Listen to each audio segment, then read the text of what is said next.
Act 4 of Midsummer Night's Dream. And like I said, we'll probably be through within an hour and a half at the most. So, we're still in the wood. Act 1 occurred all in Athens. Act 2, Act 3, okay, are entirely in the wood. And the stage directions tell us the lovers are still asleep on the stage.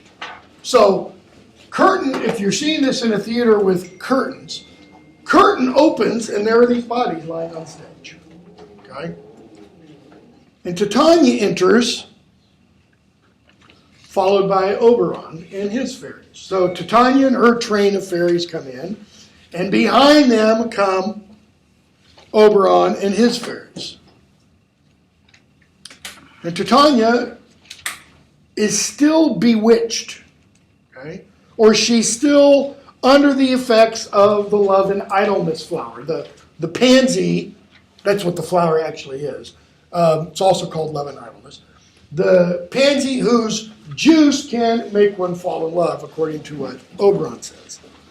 And so she speaks to Bottom and says, "Come, sit thee down upon this flowery bed, while I, thy amiable, pleasing, pleasant cheeks do coy." Okay, what are Bottom's amiable cheeks?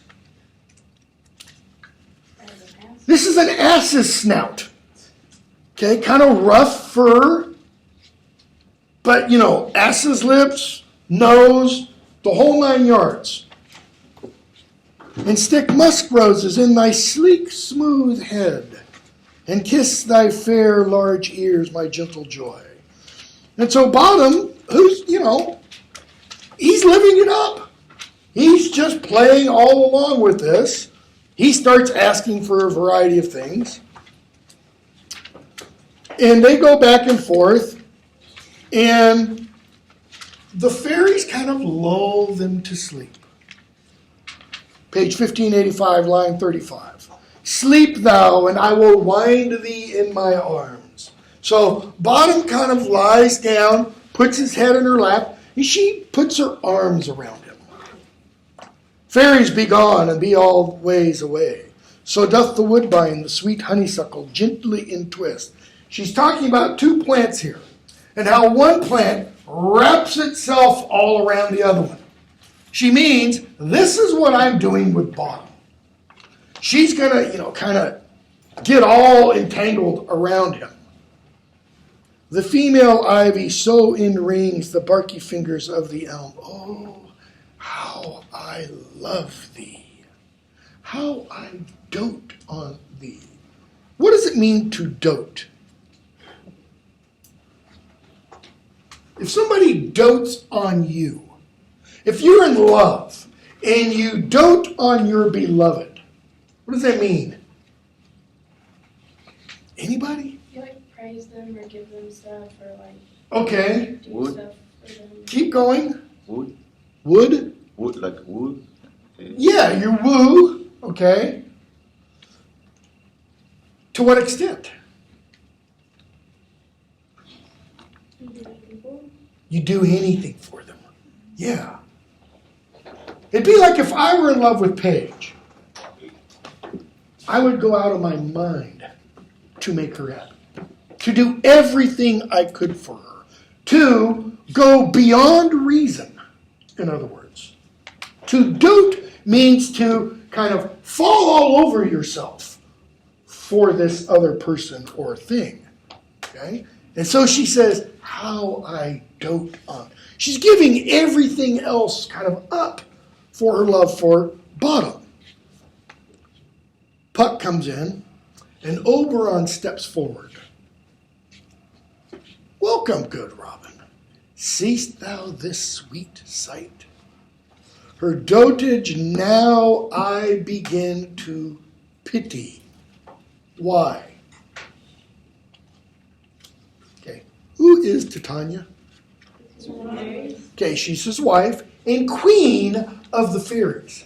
She is essentially not not literally, but more or less a supernatural being. Okay, I mean not really, because only like an angel would be a supernatural being. She's a natural being of a different aspect of reality than we inhabit. But she is head and shoulders above humanity. And she's fawning over a moron with the head of an ass. Okay? And so he says, I'm starting to pity this. For, meeting her of late behind the wood, seeking sweet favors for this hateful fool, that is, she was seeking favors for Bottom. She was seeking gifts to give him. I did upbraid her and fall out with her. For she, his hairy temples then had rounded with coronet of fresh and fragrant flowers. She wove like a circlet of flowers to put on his head, like a crown. And that same dew, which sometime on the buds was wont to swell like round and orient pearls, stood now within the pretty floweret's eyes, like tears that did their own disgrace bewail. He's saying the flowers, which were covered with dew, it's almost like they wanted to cry because they were being put on Bottom's head. Like, this is the most horrible thing that could happen to them. So, Oberon continues, when I had at my pleasure taunted her, and she in mild terms begged my patience, I then did ask of her changeling child, which straight she gave me, and her fairy sent to bear him to my bower in fairyland. Now, the term, I don't think we've seen before here, a changeling. Anybody know what that is? That is a child that is abducted from its home by fairies. Okay? This was thought to really happen in medieval England. But it's not just that your child's been abducted, been kidnapped. Usually, what happened was that the fairy stole your child and put somebody else's back. Replaced your child with another's. Most often it happened with babies, so that you couldn't really tell. To an extent, a lot of babies look alike. Okay? Fat, etc. How would you know whether or not when your child grew up, your child was a changeling? That is, was not your biological DNA, child? Well, here's an easy way. They don't behave. If the kid grows up rotten, if the kid grows up a murderer or a monster or something, it's like what Thor says in Avengers about Loki. When one of them says, he just killed 80 people. Well, he's adopted. What does he mean by that? He's not really my brother. We're kind of brothers. A changeling is one who gets things ascribed to him or her because they don't act according to how society thinks they should act. So people would make this excuse. Must be a changeling. Why? Because my child would never really behave that way. Okay? He's using changeling, however, in the sense that this is the child that's been stolen. Okay? Because remember, we've been told earlier that Titania has her because the woman who gave birth to the child was a votress of hers. That is, a follower of Titania. Okay? So Titania takes the child. Now Oberon wants the child to be in his fairy train, to be a human follower of him. And he says, essentially, after I taunted her a while, she gave him to me. And so now he's off at my bower in fairyland. And so he says, and now I have the boy, I will undo this hateful imperfection of her eyes. In other words, he's got what he wanted. He has the thing that caused the rupture in their relationship. And so he's going to remove the hateful imperfection of her eyes. What does he mean, imperfection? Alex? Yeah. Why is it an imperfection? Because it's still wrong love. Because she doesn't see perfectly. If she were to see perfectly, whom ought she to love? Oberon. Instead, she loves an idiot with a ass's head on him. Okay? And gentle Puck, take this transformed scalp from off the head of the Athenian swain, that he, awaking when the other do, meaning the lovers, may all to Athens back again repair, and think no more of this night's accidents, but as the fierce vexation of a dream. But first I will release the fairy queen. So, Bottom and the lovers can go back to Athens and think, wow, that was a dream. That was a wild dream. Okay? Page. And so he goes to Titania first. And he kind of rubs her eyes and says these words: be as thou wast wont to be, see as thou wast wont to see. Want means used to, habitually, how you are supposed to. Be as thou was supposed to be. See as thou was supposed to see. Dian's bud o'er Cupid's flower hath such force and blessed power. Now, my Titania, wake you, my sweet queen. Notice her opening words. My Oberon. What visions have I seen? Methought I was enamored of an ass. There lies your love. And he points to Bottom. Okay, now keep in mind, where is she? She's kind of lying there or sitting, and her hands are around Bottom like this. She hears his voice and she kind of looks up because he's standing over her. She sees him, my Oberon, like he called her out of this sleep. She says, I thought I was enamored of an ass. And he goes, and she looks down and see her arms are still around him. How came these things to pass? Oh, mine eyes do loathe his visage now. Why? Because she sees properly. He says, silence a while. Why silence a while? Okay, why else? The other person? Possibly. Yeah. What do you think Titania's going to say when and if he tells her the truth, the whole truth? Oh, I put a love potion in your eyes, so you fell in love with him. You think there's going to be sparks in fairyland? Robin, take off this head. Titania, music call, and strike more dead than common sleep of all these five, the sense. In other words, time to wake them up.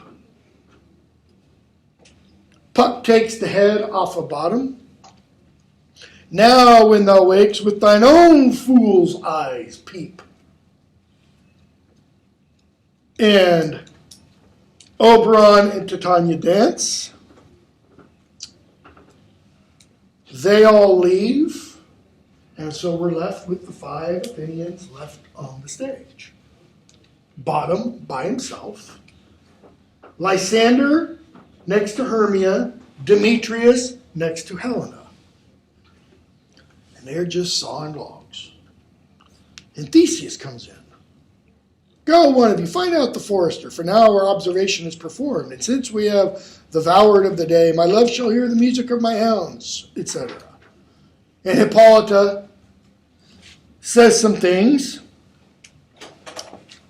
and they keep walking and they suddenly see the lovers and bottom. And Aegeus, my lord, this is my daughter. Here's and Lysander. Well, here's Demetrius and old Meter's daughter, Helena. I wonder if they're being here together. Meaning, he is struck with wonder. He is full of awe. He is amazed. Because he doesn't understand why they're there. Theseus, well, obviously they rose up early to observe the rite of May. And hearing our intent, came here in grace of our solemnity. That is, they came here before us to be ready for us, and they fell asleep. But then he goes, but Aegeus, isn't it today that Hermia must answer you? It is. Well, bid the huntsmen wake them with their horns. What are they going to do? Come in and, blow the horns in their ears? So they all start up. And Theseus says, Valentine's Day is over. What are you guys doing here? Lysander, pardon, my lord, and they kneel. And Theseus, stand up.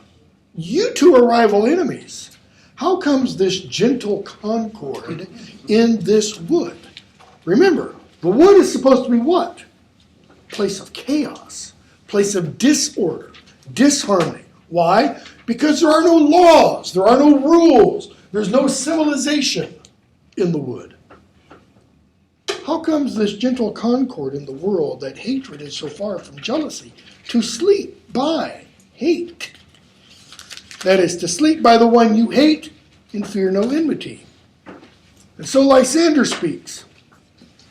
And he says, my lord, I shall reply amazedly, half sleep, half waking. But I cannot truly say how I came here. He goes, yeah, I can. Hermia and I came here to get married. Aegeus, enough. Okay. Notice he doesn't say Hermia and I came here and got married. We came here to get married. Enough, I beg the law upon his head. They would have stolen away. Demetrius, you would have been robbed. Demetrius, my lord, fair Helen, told me of their stealth. Out of this their purpose hither to this wood, and I in fury hither follow them. Fair Helena in fancy, that is, in fantasy, in her imagination, in her thinking she would be able to win me over, following me. But I don't know by what power, but by some power it is, my love to Hermia, melted as the snow, seems to me now as the remembrance of an idle god. A god, a bauble, a plaything, like a toy, something that amused me for a while, which in my childhood I did dote upon, and all the faith, the virtue of my heart, the object and the pleasure of my eye, is only Helena. So Aegeus is sitting back there going, well, damn. I wanted him to marry my daughter. And now he's not going to. So he says, to her, my lord, was I betrothed ere I saw Hermia. They were engaged. And then he saw Hermia and dropped Helena. Fair lovers, you are fortunately met. And what he means by that is fortune has smiled upon you. Why? Because Lysander now has Hermia, Demetrius now has Helena. Notice neither Helena or Hermia have spoken yet. What if, big huge speculation, what if Helena said, like hell, you treated me like a dog for these past several days. I don't love you anymore. But she doesn't. Why? Because this is a comedy and everything ends up happily ever after. Okay? So, Theseus says, I want to hear more about this later. Aegeus, I will overbear your will. In other words, you lose this one, buddy. For in the temple, by and by, with us these couples shall eternally be knit. We're not just going to have a one wedding today. We're going to have 3 weddings today. Let's forget the hunting. Let's go back to Athens. Okay? So, Theseus, Hippolyta, Aegeus, and their followers leave. And we have the 4 lovers awake and talking, and Bottom just sound asleep. Demetrius, these things seem small and undistinguishable, like far-off mountains turned into clouds. Hermia, methinks I see these things with parted eye, that is, kind of diagonally, blinking, when everything seems double.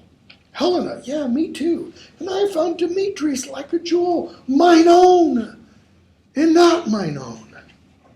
Are you sure we're awake? Maybe we just sleep. Maybe we dream. What, was the Duke just here? Hermia, yes, and my father, and Hippolyta. And they bid us follow to the temple. Well, we're awake. Let's follow. So they go off the stage. We're left with Bottom alone. So what kind of speech does he have? It's a soliloquy. Okay? And he wakes up, and notice he's thinking of the play. The play he will be performing as the character Pyramus. When my cue comes, call me, and I will answer. My next is most fair Pyramus. That's the cue he's saying. Hey ho, Peter Quince, flute, the bellows mender, snout, the tinker, starveling. God's my life, stolen hints and left me asleep. I have had a most rare vision. I've had a dream. Past the wit of man to say what dream it was. Man is but an ass if he go about to expound this dream. Methought I was, there is no man can tell what. Methought I was, and methought I had, but man is but a patched fool if he will offer to say what methought I had. Notice, he's getting ready to say what the dream is. What has he just said? Man is but an ass if you go to expound about this dream. Well, Bottom is an ass. Having the head put on him was symbolic of that. Okay? The eye of man hath not heard. Do eyes hear? Yeah. The ear of man hath not seen. Man's hand is not able to taste, his tongue to conceive, nor his heart to report what my dream was. Okay, this is all actually what he's using here. This is biblical language. It's from St. Paul. But Paul doesn't say the eye of man hath not heard. He says the eye of man hath not seen. The ear of man hath not heard. The tongue of man hath not said. He says, I'm going to get Peter Quince to write a ballad of this dream. And I'll perform it. And it shall be called Bottom's Dream. Because it hath no bottom. That is, it's so deep it cannot be plumbed. And he says, and maybe I'll sing it at Pyramus' death. Excuse me, at Thisbe's death in the play. So, we're back in Athens. The wood has ended. Okay? And we have the rude mechanicals, and they're all wondering what happened to Bottom, because he's not there. And Bottom comes in and speaks to them and tells them the wedding's tonight and our play has been preferred. Okay? So we get Act 5. The scene is the palace of Theseus. Theseus, Hippolyta, Philostrate, the master of revels, all enter.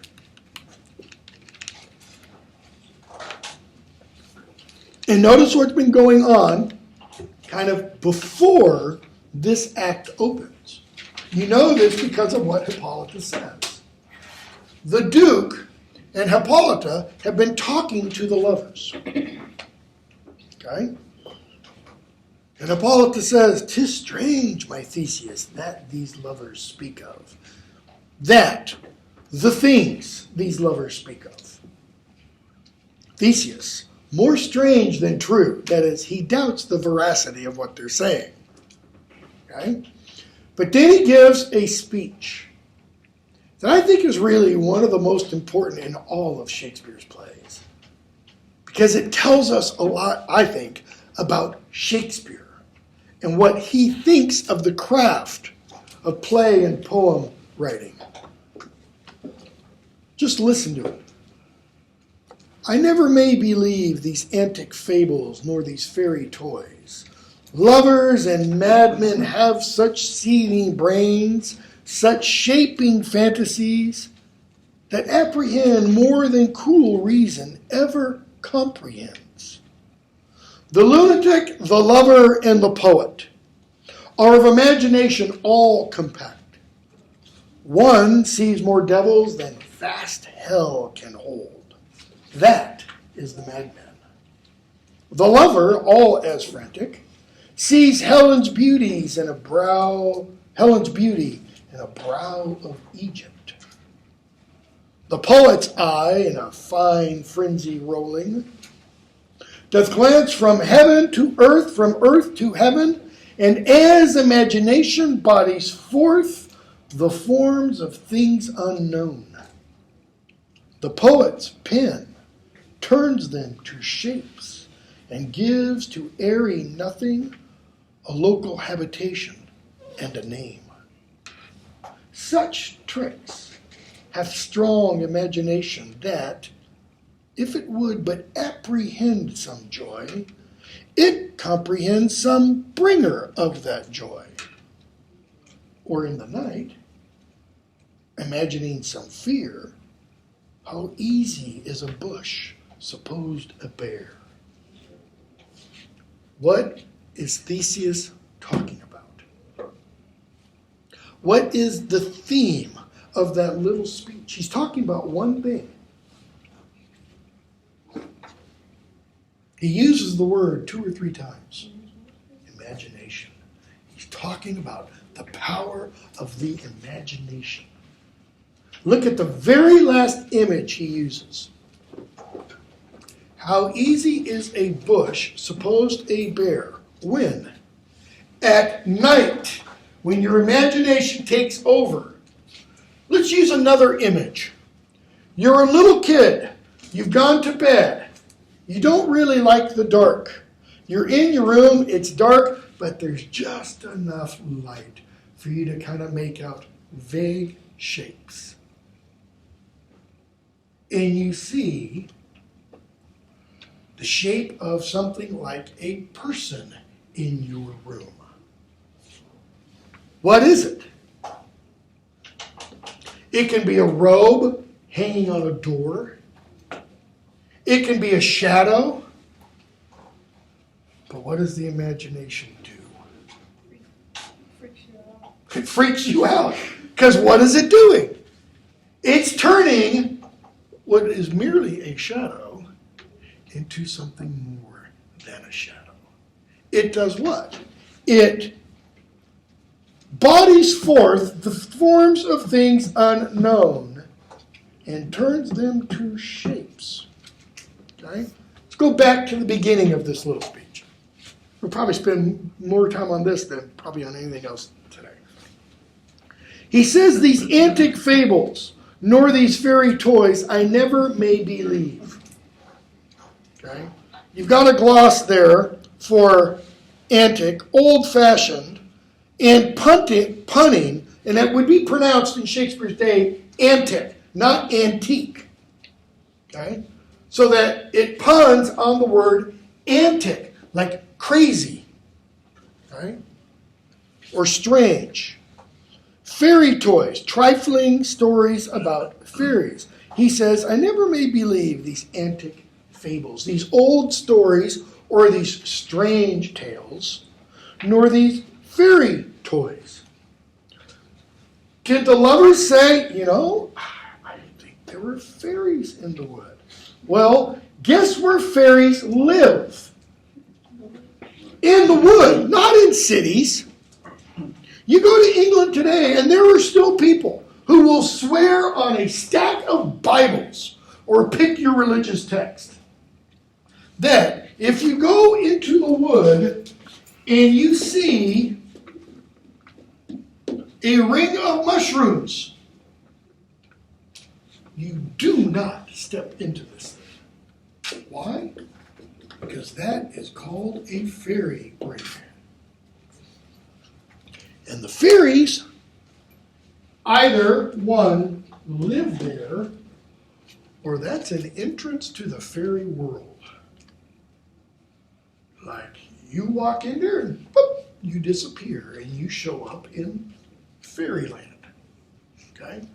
This happens in stories from medieval literature and from other stories in even later English literature. Okay? Where people zip and they disappear. Okay? So that's what he's talking about. So, what does Theseus then lead to? Lovers and madmen. Notice. Not mad space men, TV show. Lunatics. Crazy people.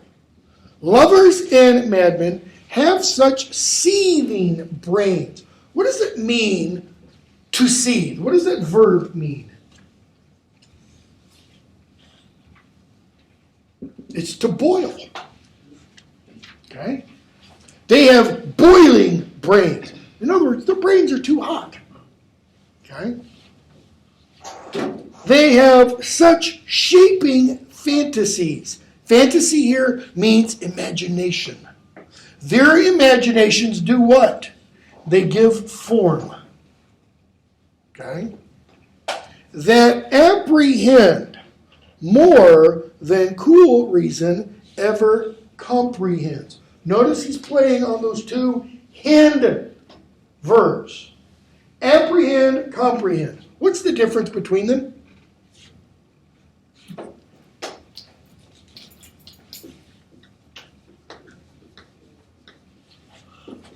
Like, one's like to bring about, but the other one's actually know what it is. Okay, close.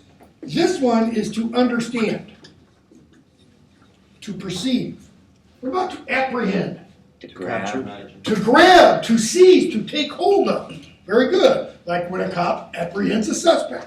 Okay? So to grab, to seize. Okay? Go back to it. Lovers and madmen have such seething brains, such shaping fantasies that apprehend more than cool reason ever comprehends. What do lovers and madmen apprehend? What do they see? What do they take hold of? Imagination. It's their imaginations that cause this. Okay? It's something that cool reason doesn't understand.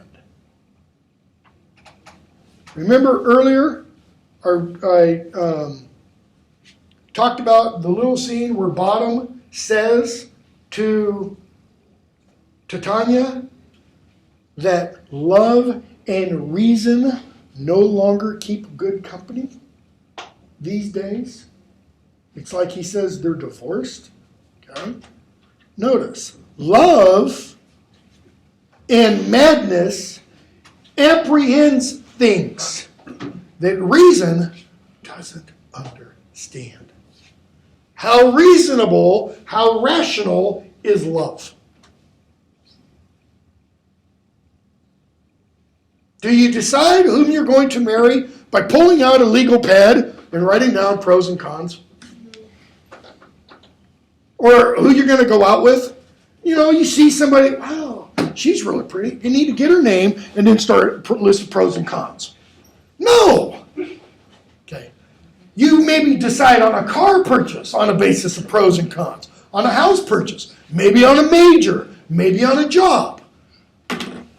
But not whether or not you're going to become romantically involved. I mean, yeah, there might be some pros and cons involved. Like, is the other person married?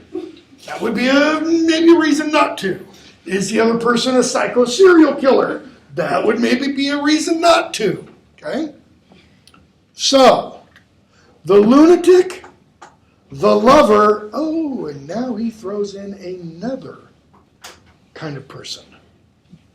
And the poet are of imagination all compact. That is, they're all formed, they're all composed of imagination. The lunatic, the lover, and the poet. They're made up of the same stuff. Imagination. Okay? And so he tells us how. One sees more devils than vast hell can hold. That's the madman. The madman sees devils, demons everywhere. Okay? Notice what cool reason would say, well, those aren't real. Okay? According to the language that's used here, though, are they or aren't they? See, the lover, the madman, and the poet, they apprehend things that reason doesn't understand. And I think what he means by apprehend is they do see things that reason can't explain. What else? The lover, all as frantic, that is, as crazy, almost, sees Helen's beauty in a brow of Egypt. A brow of Egypt. Dark-skinned. Well, can't dark-skinned people be beautiful? Not in the Elizabethan period. In the Elizabethan period, beauty was white. I don't mean white like I'm white. I mean white like this white. Queen Elizabeth powdered her face with white powder. I mean white powder. So that nobody in here would really have been considered beautiful in the Elizabethan period. Because none of you, frankly, are white enough. Okay? I mean, David's t-shirt, that's white enough. So put that white on your skin. Okay? So brow of Egypt refers to actually African colored. Shakespeare has a whole bunch of sonnets, by the way, addressed to the dark lady. Sonnets 127 to 154 are all about the speaker of the poems, dark lady mistress, his lover, who was dark-skinned. Totally blowing out of the water the conventions of the day. So, the lover sees Helen's beauty. Who's Helen? Helen of Troy. The face that launched 1,000 ships. Okay? Who was supposed to be more beautiful than Aphrodite. Sees Helen's beauty in the brow of Egypt. So that's, the madman sees more demons than hell can hold. The lover sees beauty in blackness, and the poet's eye in a fine frenzy rolling. Okay, if somebody's eyes are rolling in their head, what does that tell you? There's something wrong there. Okay, they're not normal. The poet's eye does what? It glances from heaven to earth and earth to heaven. Meaning what?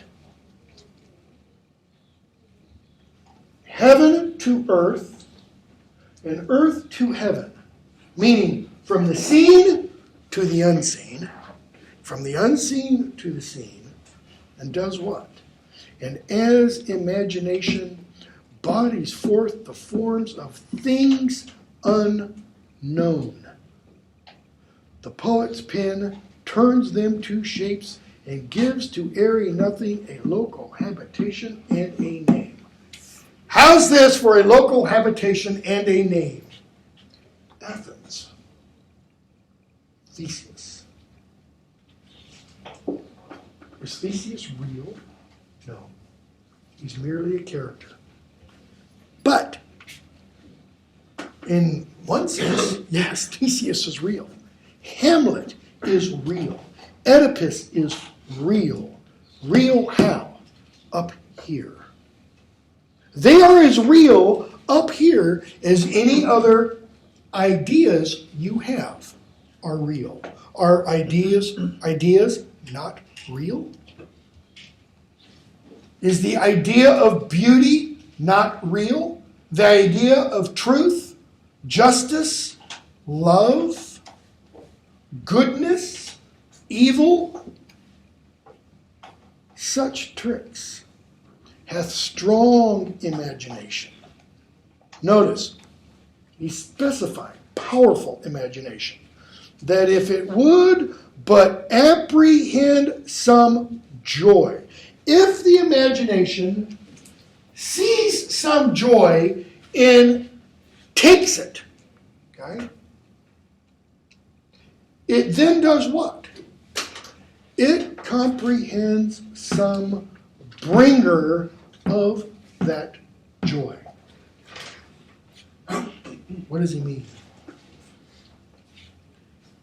If there is joy, there must be something that produces it, some bringer of it. Right?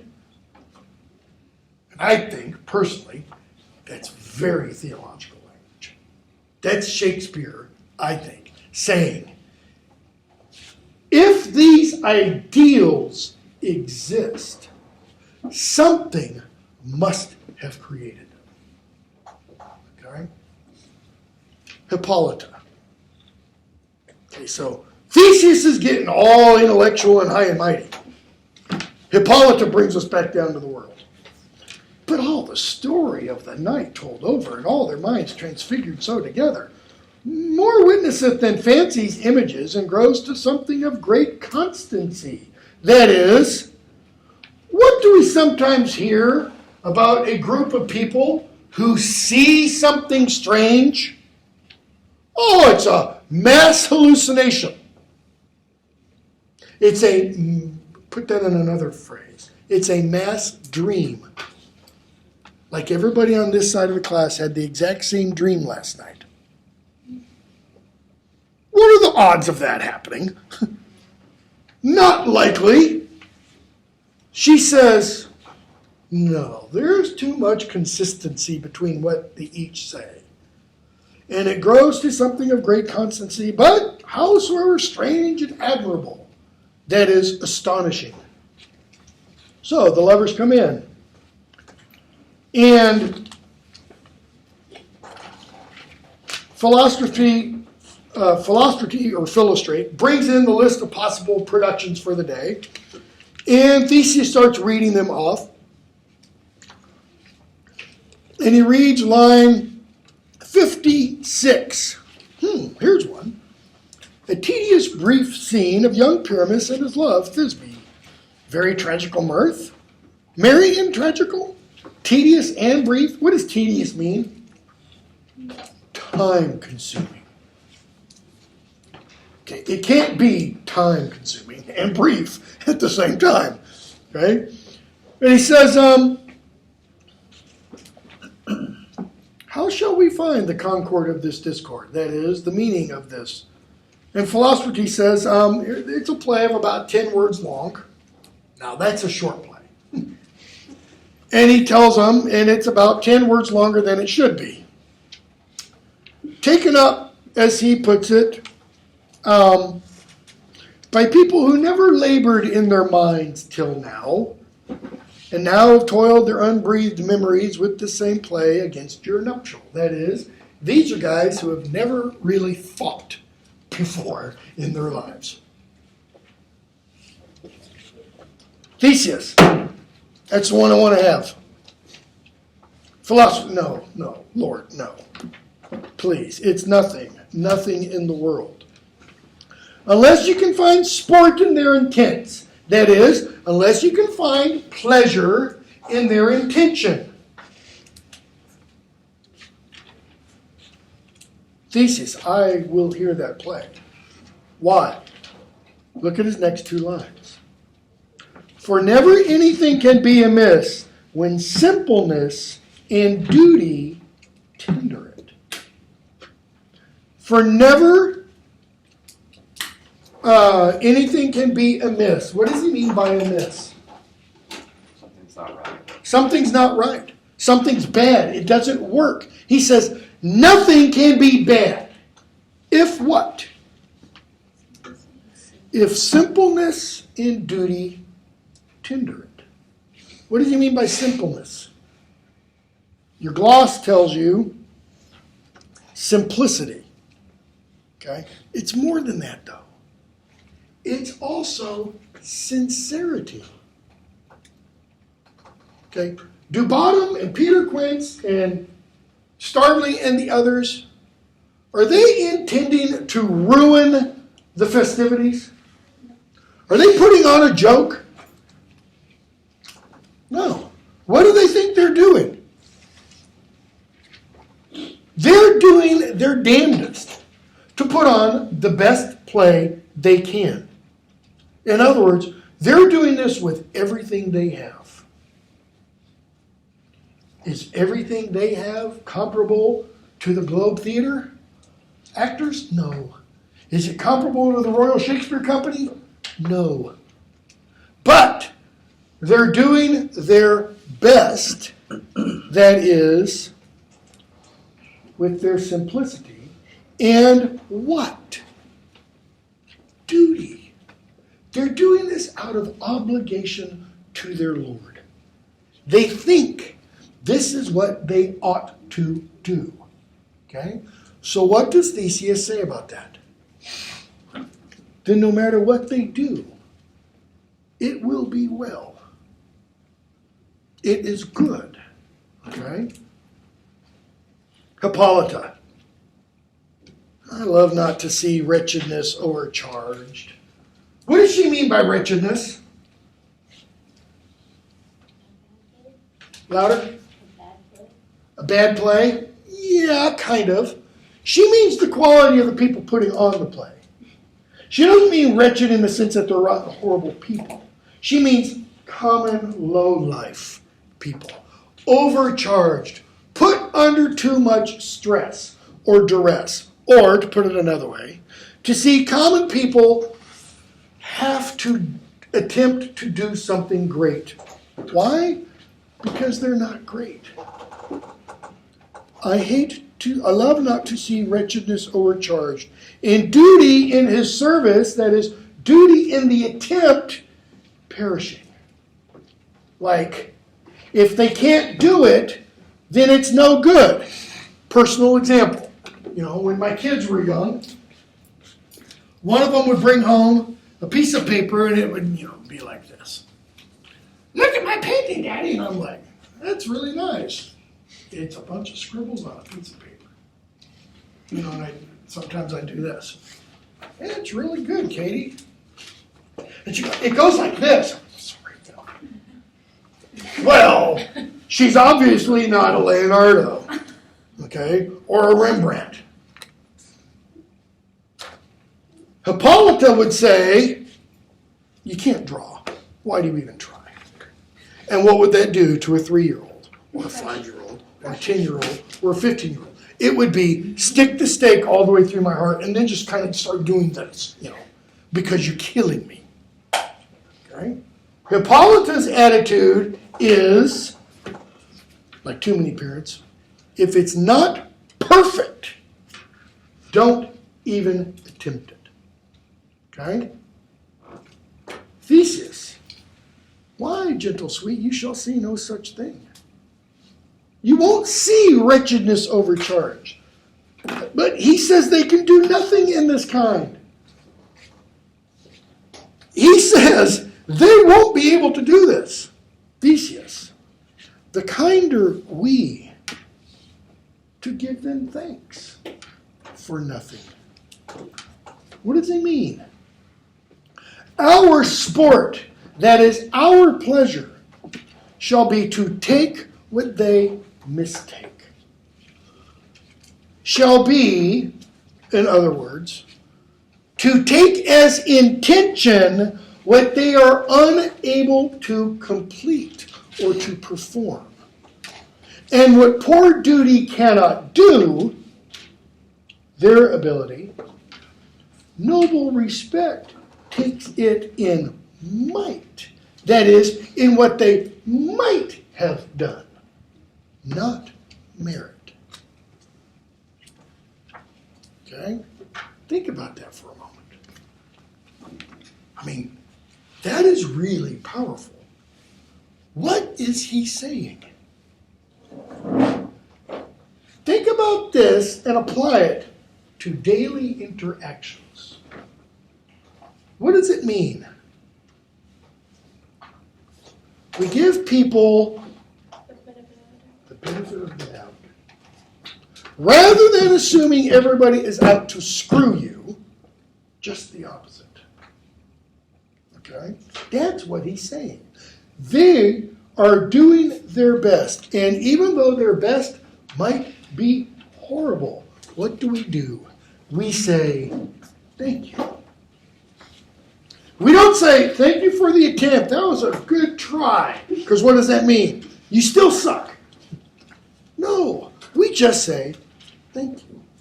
Thank you for your gift. Thank you for your offering, etc. Where I have come, great clerks have purposed to greet me with premeditated welcomes. Okay, Theseus is a famous character in Greek literature. He is a mighty, powerful king. And so he's saying, where I have come, great clerks have purposed to greet me with premeditated welcomes. A person has come out and they've intended to give me this great, flowery, ornate, long oration welcoming me. Where I have seen them shiver and look pale, make periods in the midst of sentences, throttle their practiced accent in their fears, and in conclusion dumbly have broke off, not paying me a welcome. What does he mean? He means sometimes in the presence of great individuals, people get tongue-tied. They forget what they wanted to say. They can't find the words. Or, even maybe not in the presence of great individuals. Somebody who is madly in love with another person and has never actually said so. And then they get thrust together and they have to talk. The one person just kind of, can't speak because he or she doesn't want to blow it. Okay? That's the kind of image Theseus is talking about. And he says, and so what do? They give up not paying me a welcome. So what does he do? Trust me, sweet. Out of this silence, yet I picked a welcome. In other words, I understand. If you listen to talk radio, and I don't care, conservative, liberal, but if you listen to talk radio, and if the radio host is somebody who's really well known, sometimes somebody will call in and they're like, I can't believe I'm actually speaking, and they can't talk. They want to, they have a question or a statement, and they're stumbling. And the host will often try to, okay, calm down. It's okay, you're only talking to 10 million people who are listening, or 20 million people who are listening right now. Okay. Or somebody meets the president. And look at Theseus' words again. Out of the silence, yet I picked a welcome. And in the modesty of fearful duty, I read as much from the rattling tongue of saucy and audacious eloquence, that is, from someone who is able to come in and say, oh, great and mighty king, we are so blessed to have your royal personage before. Somebody who wasn't tongue-tied. Theseus says, I took as much welcome from that person as he did from somebody who couldn't speak a word. In other words, just because you have all the flowery words doesn't mean you're actually welcoming me. Love, therefore, and tongue-tied simplicity in least speak most to my capacity. Okay? What is the person who is tongue-tied attempting to demonstrate? Love. And so he says, I acknowledge that. Philosophy. Well, okay. Here comes the prologue. Philosophy is kind of like, yeah, that's all great, Duke. Let's see if you still believe this after you hear this. Okay? So here comes Peter Quince. Now, in that little speech that Theseus just gave, he says some guy will sometimes come forth and he will make periods in the midst of sentences. That is, he'll stop in the middle of an idea, pause, and then go on. Look at the prologue. If we offend, it is with our goodwill, that you should think we come not to offend, but with goodwill, to show our simple skill. That is the true beginning of our end. Consider, then, we come but in despite. We do not come as minding to content you. Our true intent is, all for your delight we are not here. That you should here repent you, the actors are at hand. What is Peter Quince doing? He's putting periods where there shouldn't be. He's putting pauses where they shouldn't be. This is what the speech should sound like. If we offend, it is with goodwill that you should think we come not to offend. Period. But with goodwill to show our simple skill. That is the true beginning of our end. Consider then, we come but in despite. We do not come as minding to content you. No, back up. That is the true beginning of our end. Consider then, we come. But in despite, we do not come as minding to content you. Our true intent is. See, the way he's read the prologue, he's saying the exact opposite of what the prologue means. Prologue means we've come to bring you pleasure.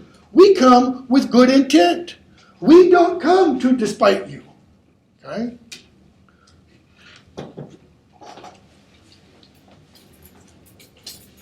All right, should be right. So, Theseus, this fellow doth not stand upon points. That is, periods, pauses. Lysander, he hath read his prologue like a rough colt. He knows not the stop, that is, the point, as I said, the period. A good moral, my lord, it is not enough to speak, but to speak true. What is Lysander talking about? He's going back to Theseus' previous speech and is essentially saying, I think maybe you were wrong before. Hippolyta, indeed, he hath played on his prologue like a child on a recorder, a sound, but not in government. Think a kid with a flute or whistle. It's not music. Okay? Theseus. His speech was like a tangled chain. Nothing impaired, but all disordered. That is, it wasn't bad. It was just kind of jumbled. So we get the rest of the prologue. And what happens in the prologue? Peter Quince tells him what's going to happen in the play. Everything. So he says, this man is Pyramus, if you would know. This beauteous lady is Thisbe. The man with lime and rough cast doth present wall, that vile wall. And a guy stands out there and does this. because he's covered in lime to look like wall. Okay? And there's Chink, and Wall does this. Every production. Wall's standing like this, and he goes, because there's a little hole in the wall, okay, through which Pyramus and Thisbe can kiss. And then there's a guy who comes out with a dog and a lantern. He's Moonshine. And then there's Lion. And Theseus says, I wonder if the lion be to speak. Demetrius, no wonder, my lord, one line may when many asses do. I mean, so Wall comes out and Wall speaks. And he talks about the chink, etc. And then Pyramus comes out. Pyramus looks at the wall, says his lines,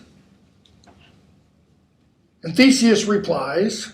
Notice Theseus isn't talking to the actors in the little play within the play. Okay, the Pyramus and Thisbe. Theseus is talking to Hippolyta and Demetrius and Lysander and Hermia and Helena. And he says to them, I think the wall, being sensible, how do we know the wall is sensible? Because the wall comes out and says that I, one stout by name, present a wall. Methinks the wall, being sensible, should curse again. Pyramus, a.k.a. Bottom, overhears this and now does what? This does not happen in regular plays during Shakespeare's day. He steps out of character and addresses the audience. Happens all the time in film and TV today. Pyramus, no, in truth, sir, he should not. Deceiving me is Thisbe's cue. She is to enter now, and I am to spy her through the wall. Hold on, you'll see. Okay. Oh, Wall, full often hast thou heard my moans for parting my fair Pyramus and me, my cherry lips, blah, blah, blah. So they go back and forth. They kiss through the wall. And then Wall says, thus have I discharged my part, and walks off stage. Okay. And Hippolyta, this is the silliest stuff I ever heard. Okay. Theseus, the best in this kind are but shadows, and the worst are no worse if imagination amend them. What does he mean? Well, back up. What does Hippolyta mean? This is horrible. This is really, really bad. Why does Theseus say what he says?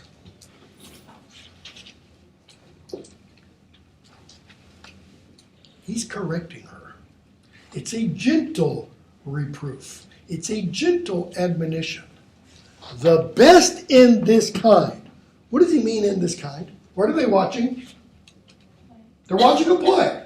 He says the best plays are but shadows. Why? They're what? They're not real. They are images of an action. Okay?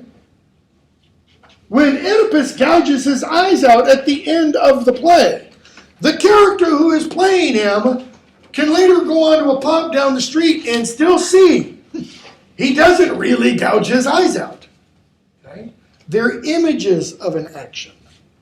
So that's why Theseus says the best in this kind are but shadows, and the worst are no worse. That is, they're still shadows.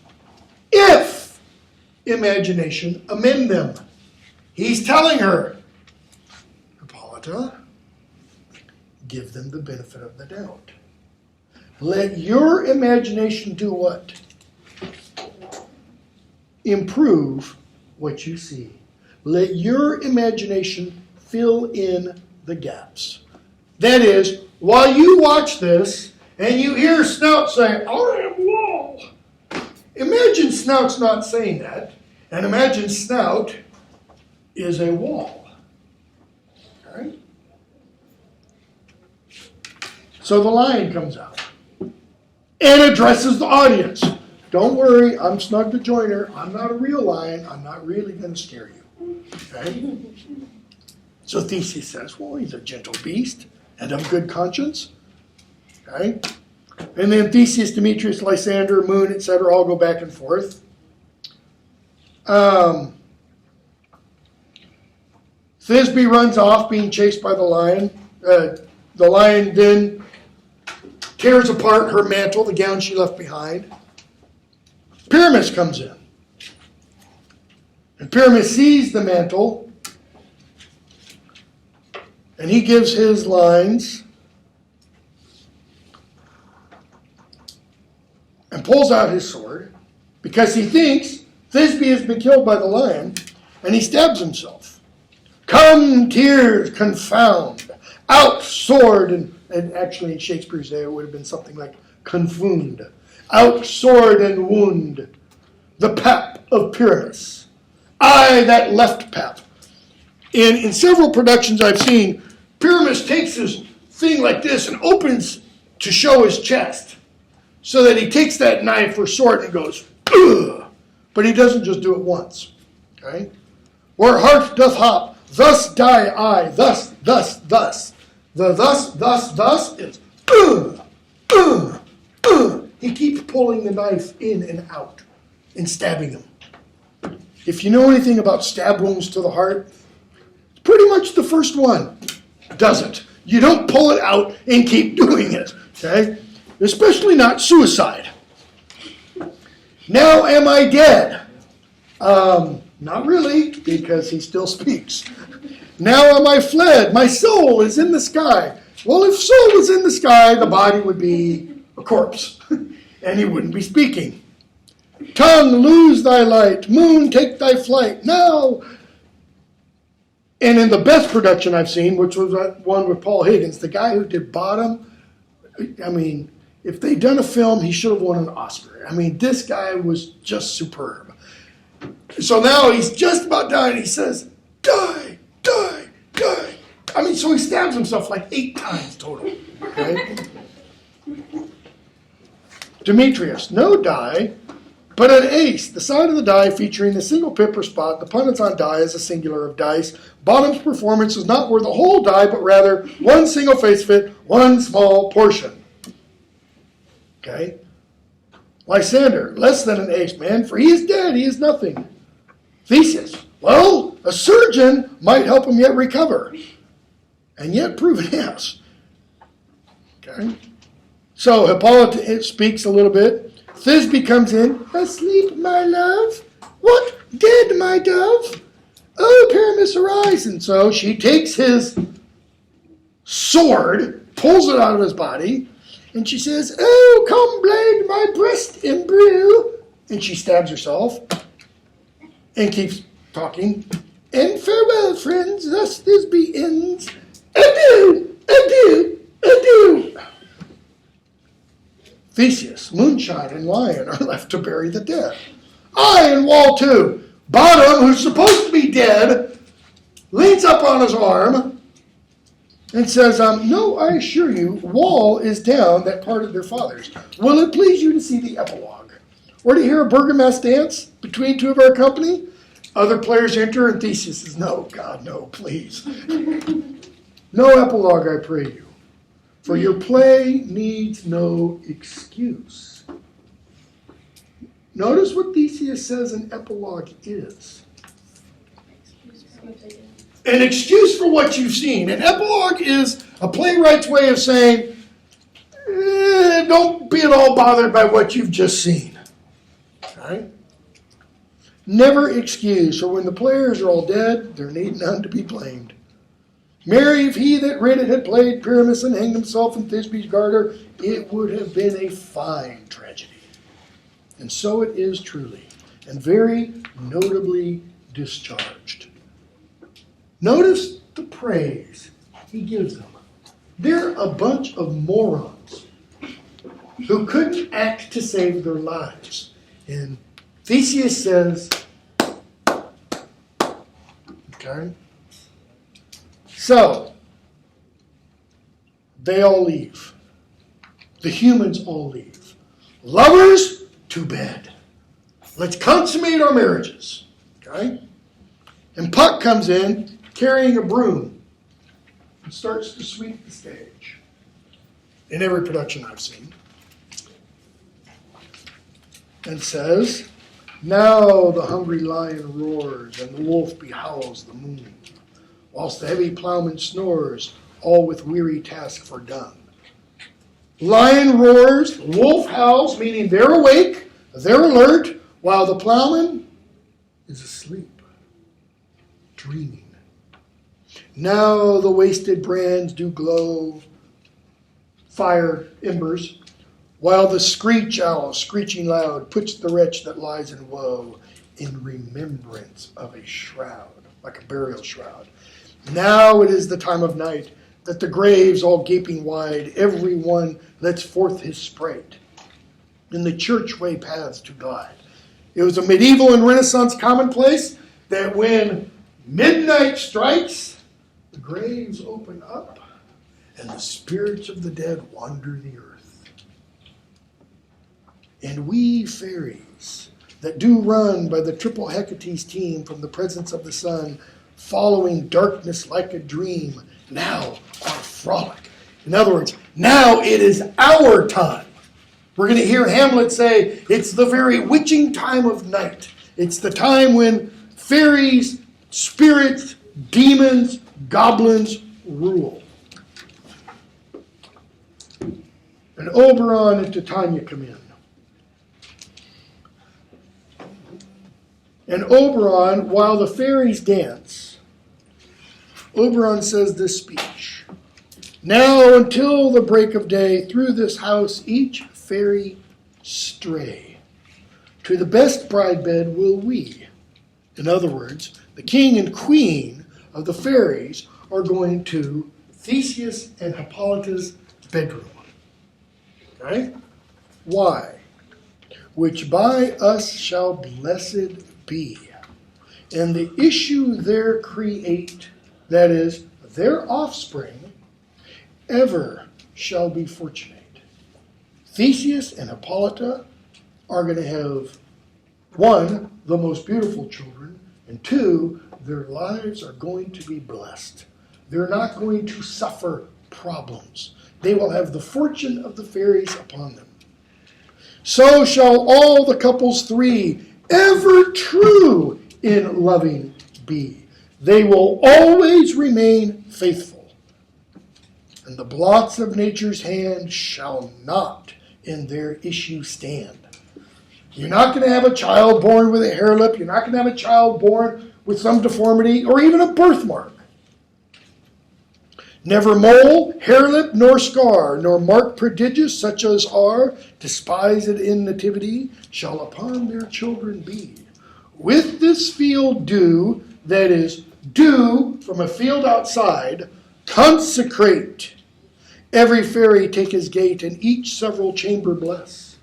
That is, take this dew, it's fairy water, and with the language he's using, it's essentially like holy water. And he's saying, fairies, go to these rooms, bless them.